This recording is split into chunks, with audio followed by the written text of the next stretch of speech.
বিএনপির ৪৭তম প্রতিষ্ঠা বার্ষিকীতে ব্রাহ্মণবাড়িয়া সরাইল বিএনপির দুই পক্ষের মুখোমুখি সংঘর্ষ।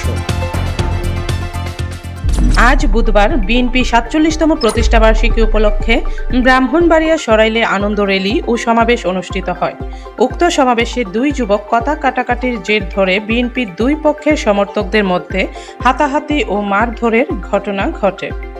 এক পর্যায়ে ঝগড়াটি বড় হতে থাকে এবং পাশাপাশি দুটি গ্রামের মধ্যে ছড়িয়ে পড়ে।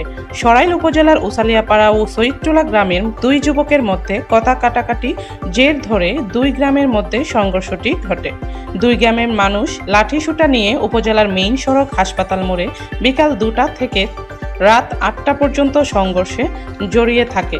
উপজেলার আইন শৃঙ্খলা বাহিনী বিভিন্নভাবে চেষ্টা করেও পরিস্থিতি নিয়ন্ত্রণে আনতে পারেনি।